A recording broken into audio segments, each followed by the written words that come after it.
नमस्कार दोस्तों, आपका बहुत बहुत स्वागत है। आज बात करेंगे यूपी की 80 लोकसभा सीटों का जो सर्वे जो नेशनल मीडिया ने सर्वे निकाला है, उसके दौरान जो इंडिया अलायंस से लेकर बीजेपी,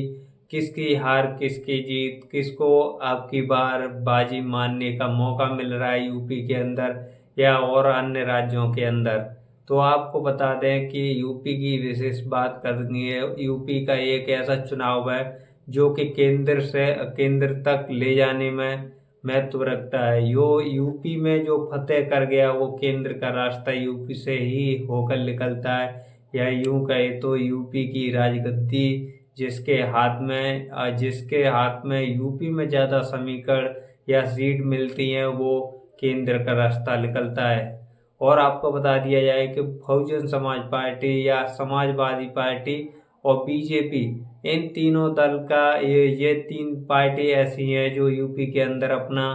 प्रभाव डालती हैं और इनका वोट बैंक बहुत अधिकतम ज़्यादा है। और बहुजन समाज पार्टी से लेकर समाजवादी पार्टी, बीजेपी की अब की बार त्रिकोणीय मुकाबला हर सीट पर दिख रहा है। और आपको बता दिया जाए, समाजवादी पार्टी पीडीए के फॉर्मूले पर जो वोटरों को लुभाने की कोशिश कर रही है वो बरकरार है। और बीजेपी अब की बार 400 पार के नारे पर जो संदेश देना चाहती है, तीसरी बार जो प्रधानमंत्री के चेहरे के दावेदार नरेंद्र मोदी अब की बार जो संदेश देना चाह रहे हैं कि 400 पार बीजेपी पार। तो अब की बार 400 पार का नारा लगाते हुए नरेंद्र मोदी से लेकर अमित शाह और सभी जो बीजेपी के नेता हैं, वो अब की बार जो 400 पार का नारे पर बरकरार वोटरों को लुभाने की कोशिश कर रहे हैं। और आपको बता दिया जाए, बहुजन समाज पार्टी के राष्ट्रीय कोऑर्डिनेटर आकाश आनंद, जो कि शिक्षा से लेके रोजगार, बेरोजगार और आपको बता दिया जाए जातिवादी मानसिकता की पार्टी और इन पर हमलावर हैं। और बहुजन समाज पार्टी की मुखिया बसपा सुप्रीमो मायावती ने अब की बार एक ऐसा जो समीकरण बनाया, हर बार की ये तरह वो भी एक ऐसा फार्मूला लेकर चल रही हैं कि वो सभी की टेंशन बढ़ा रहा है। वो फार्मूला दलित मुस्लिम का है, जो हर चुनाव के दौरान में बहुजन समाज पार्टी की ओर से किया जाता है या लिया जाता है। ये फॉर्मूला बहुजन समाज पार्टी को जिताने की का जो पूरी कोशिश करता है, क्योंकि जो कि बहुजन समाज पार्टी का दलित वोट बहुत महत्व रखता है। और उसी के दौरान मुस्लिम वोट भी मिल जाए या SC ST OBC का जो वोट बैंक है वो एकजुट हो जाए, तो बहुजन समाज पार्टी की बसपा सुप्रीमो मायावती को प्रधानमंत्री बनने से कोई नहीं रोक सकता। इसी दौरान बीजेपी की बात करें, जब जब बीजेपी का ग्राफ बढ़ा है तो बीएसपी का ग्राफ बढ़ा है। जैसे बीएसपी का ग्राफ गिरा है तो बीजेपी का ग्राफ बढ़ा है। तो इन दोनों में कम्युनिकेशन बना रहता है। इसका कारण वही होता है कि जो बीएसपी का वोट है वो बीजेपी में शिफ्ट हो जाता है, जो बीजेपी का वोट है वो बीएसपी में शिफ्ट होता है। इसमें दलित वोटरों की अच्छी तादाद रखने वाले जो दलित मतदाता हैं। और आपको बता दिया जाए कि एससी में लेकर और एससी में और भी अन्य जातियां आती हैं, तो उनसे सबसे ज़्यादा महत्व रखने वाली ये बात है कि जो यूपी के अंदर सबसे ज़्यादा जो समाजवादी पार्टी अब की बार इंडिया अलायंस 2% वोट पर, जो 2% वोट कांग्रेस का था और वो उसके इंडिया अलायंस में शामिल होकर जो इंडिया अलायंस बनाया कांग्रेस ने, और जो बीजेपी को टक्कर देने की कोशिश की जा रही है। तो इसी दौरान जैसे कांग्रेस का 2% वोट है और 2% पर ही समाजवादी पार्टी ने ऐलान कर लिया है, क्योंकि कांग्रेस की तरफ भी मुस्लिम वोट जाने के कयास लगाए जा रहे थे। तो समाजवादी पार्टी और कांग्रेस इंडिया अलायंस यूपी के अंदर दमदारी से लड़ रहे हैं। अब की बार क्या परिणाम होता है, क्योंकि बहुजन समाज पार्टी ने और समाजवादी पार्टी ने और 2019 के लोकसभा चुनाव में एक साथ आकर जो चुनाव दमदारी से लड़ा था, तब भी बहुजन समाज पार्टी को 10 सीट और समाजवादी पार्टी को 5 सीट मिली थी। क्योंकि जब बहुजन समाज पार्टी का 20% वोट था और समाजवादी पार्टी का, और जो दोनों का वोट यूपी के अंदर बहुत महत्व रखता है, क्योंकि एक पार्टी को हराने के लिए ये 2 पार्टी हो जाएं तो वो पार्टी हार जाती है। लेकिन ऐसा 2019 में नहीं हुआ, तो अब की बात 2024 में कैसे होगा? 2024 के लोकसभा चुनाव में यही कयास लगाए जा रहे हैं, या मीडिया फैला रही है, या मीडिया दिखा रही है। मीडिया एक अलग तरीका का जो चुनाव के जो परिणाम दिखाने की कोशिश की जा रही है मीडिया के द्वारा, हर बार भी यही होता है, ऐसा ही होता है। क्योंकि मीडिया की ज़्यादातर जो नेशनल मीडिया होती है तो उस पर ज़्यादा पकड़ रखते हैं जो वोटर, क्योंकि उस चैनल को ज़्यादा देखते हैं। सोशल मीडिया वाले जैसे हमारे चैनल हैं, इन पर कम ध्यान देते हैं। तो आपको बता दिया है, नेशनल मीडिया की जो सर्वे है, जो सर्वे निकल कर आ रही है, तो उस सर्वे में क्या है, वो सर्वे में जो कि अब भी बीजेपी को बढ़त बनाते हुए दिखाया जा रहा है। यूपी के अंदर 80 लोकसभा सीटों में से कम 73 सीट, जो कि 73 सीट जीत सकती है एनडीए अलायंस, जो कि बीजेपी 73 सीट जीत सकता है, जो कि नेशनल मीडिया दिखा रही है। और नेशनल मीडिया में आपको बता दिया जाए कि एबीपी न्यूज भी दिखा रहा है, और न्यूज 24 भी दिखा रहा है, और जी न्यूज पे ये ऐसे चैनल हैं जो भी सभी नेशनल चैनल हैं, वो सब दिखा रहे हैं कि अब की बार बीजेपी फिर से 400 पार नहीं तो बहुमत की सरकार बना सकती है। तो ऐसा दिखता है। तो यूपी के अंदर इंडिया अलायंस की बात करें तो इंडिया अलायंस में जैसे समाजवादी पार्टी और कांग्रेस दोनों दल एक साथ हैं, और बहुजन समाज पार्टी यूपी के अंदर अलग है। यूपी के अंदर क्या, बहुजन समाज पार्टी हर राज्यों में अपने अलग ही चुनाव लड़ रही है। तो इसी बीच एक बात निकल कर आ रही है कि बहुजन समाज पार्टी को जो नेशनल मीडिया 4% जो वोटर हैं वो गिरावट दिखा रही है, जो कि विधानसभा में 13% वोट आया था यूपी के अंदर, और अब की बार वो 8% पर ही दिखा रही है कि 8% वोट आ सकता है अब की बार बहुजन समाज पार्टी का। और सीट के अनुमान लगाकर बहुजन समाज पार्टी को 0 सीट दिखाई जा रही है कि एक भी सीट बहुजन समाज पार्टी की नहीं निकलेगी, क्योंकि 2022 के चुनाव में विधानसभा चुनाव में 1 सीट निकली थी जो बहुजन समाज पार्टी की थी। ऐसे ही अब की बार ऐसा दिखता है कि बहुजन समाज पार्टी का ग्राफ गिरेगा या नहीं गिरेगा, वो तो अलग विशेष की बात है कि बहुजन समाज पार्टी का क्या परिणाम रहेगा रिजल्ट पर। तो आप अब की बार बता दें, अभी जो चर्चा चल रही है यूपी के अंदर, चर्चा चल रही है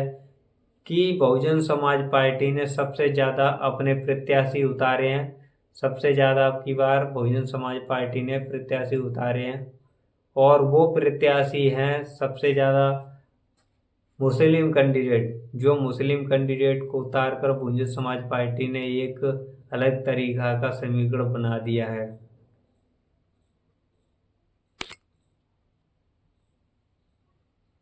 मुस्लिम कैंडिडेट की यूपी के अंदर बात करें तो मुस्लिम कैंडिडेट अब की बार, वैसे बहुजन समाज पार्टी हर बार भी मुस्लिम कैंडिडेट उतारती थी, लेकिन अब की बार मुस्लिम कैंडिडेट बहुजन समाज पार्टी ने जो कि सबसे ज़्यादा लोकसभा सीट पर उतारे हैं। जो मुस्लिम कैंडिडेट की बात करें तो जो 25 से 30 मुस्लिम कैंडिडेट उतार दिए यूपी के अंदर,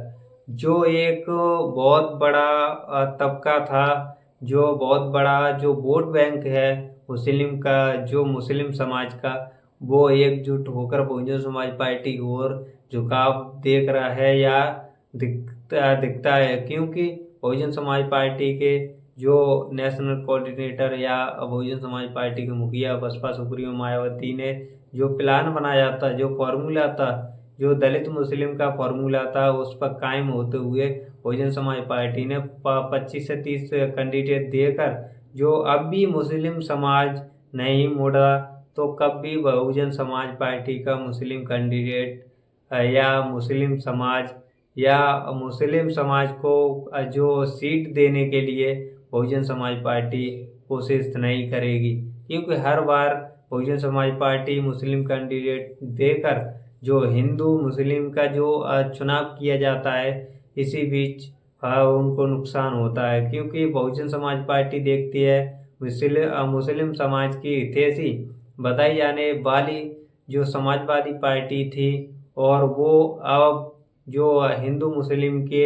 जो समीकरण को समझते हुए उसने 4 सीट लोकसभा चुनाव में दी हुई हैं। सबसे कम सीट मुस्लिम कैंडिडेट को दी हैं, और बीसी में से लेकर ओबीसी समाज से लेकर ओबीसी में सबसे ज़्यादा जो अन्य जातियां आती हैं उन पर दाव लगाया है। समाजवादी पार्टी के मुखिया अखिलेश यादव ने अब की बार जो मुस्लिम कैंडिडेट चार्ज देकर जो मुस्लिम को नाराज किया है, या कुछ भी अलग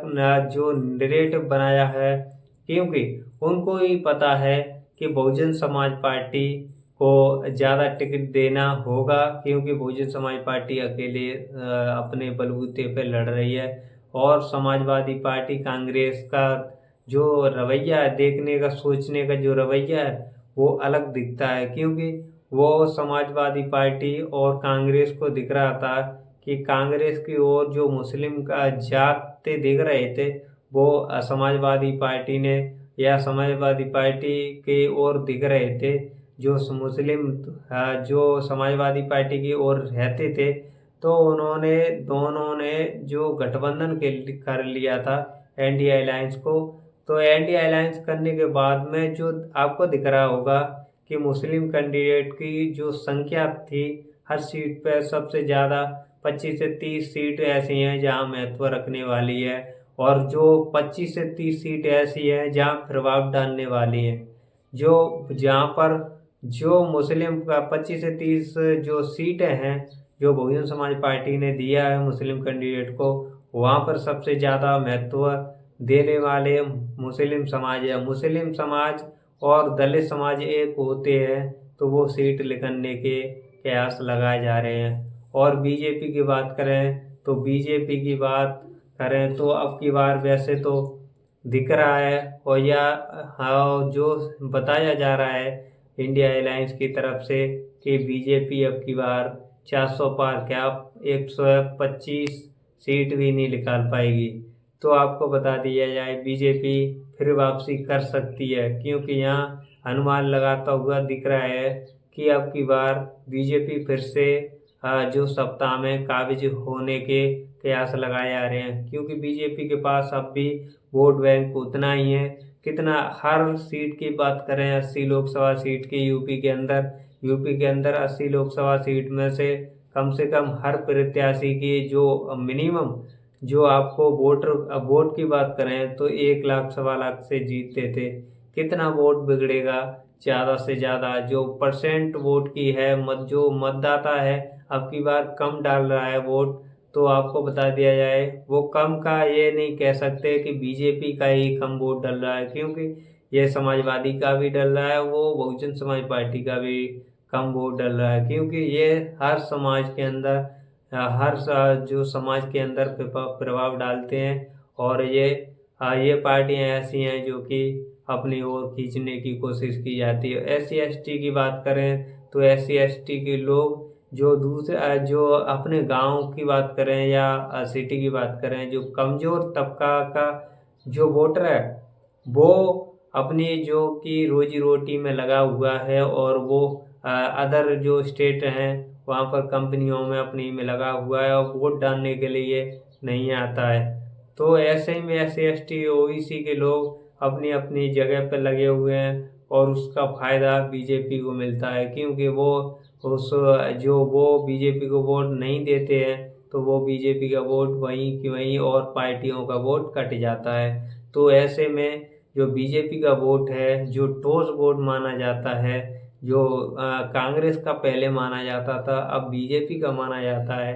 जो 3 ही कास्ट हैं अपर कास्ट में से लेकर बीजेपी की अच्छी पकड़ है, और वो वोटर कहीं नहीं जाते हैं, और वोट का अच्छा ध्यान रखते हुए वो वोटर बीजेपी को वोट अब भी कर रहे हैं। आपको बता दिया जाए कि हर जो सीट है वहाँ पर मैक्सिमम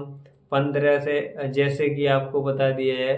कि जो हर सीट है वो मैक्सिमम 1 लाख से 1.25 लाख के बीच में जो बीजेपी जीतती थी, और अब की बार क्या होता है, अब की बार कितना कम हो जाएगा, 10,000 या 20,000 हर सीट पर, 30,000 वोट कम हो जाएगा, तब भी हर सीट निकलने के कयास लगाए जा रहे हैं। बीजेपी की फिर वापसी हो रही है, और मैं आज भी आपको लिख के दे सकता हूँ, क्योंकि उसका कारण बहुजन समाज पार्टी और या अन्य दल जो इंडिया अलायंस में शामिल नहीं हुए या शामिल नहीं करवाए गए, तो उनका बहुत बड़ा फर्क पड़ेगा। वो बीजेपी का जो बीजेपी को एक जो लक्ष्य था 400 पार का, वो पूरा दिख रहा है। और आपको बता दिया जाए, 400 पार नहीं तो बहुमत की सरकार बीजेपी की बन सकती है। सर्वे के अनुसार बीजेपी अब भी एबीपी न्यूज या न्यूज 24 और ऐसे अन्य जो चैनल हैं, वो सभी मीडिया बंधु हैं, सभी जो बीजेपी की जो जीत दिखाई दे रही है या वो दिखा रहे हैं, क्योंकि अभी उनको जो जा रहे हैं समाज के अंदर या अपने जो ग्राउंड लेवल पे जा रहे हैं, तो वह ग्राउंड में रिपोर्ट में वही निकल के आता है कि अभी बीजेपी का बरकरार वोट, अब भी बीजेपी को कंटेंट है, जो अभी वो कनेक्टेड है बीजेपी के साथ। इंडिया अलायंस में ऐसी कोई भी ताकत नहीं दिख रही है जो कि जो बीजेपी को हरा सके, क्योंकि जब बीएसपी और बीजेपी जो बीएसपी और समाजवादी पार्टी जैसे एसपी का गठबंधन हुआ था, तब भी बीजेपी को नहीं हरा पाए, तो अब तो 2% का यूपी में वोट है, उससे क्या फतेह कर पाएंगे अखिलेश यादव। इन्हीं सवालों के बीच हम चर्चा यहीं समाप्त करते हैं। आपको सभी चीज़ बता दी है, या अब कुछ रह गया हो तो अगली वीडियो में, अगली सर्वे में आपको बता दिया जाएगा। और आपको हमारी वीडियो को लाइक शेयर कमेंट जरूर करें।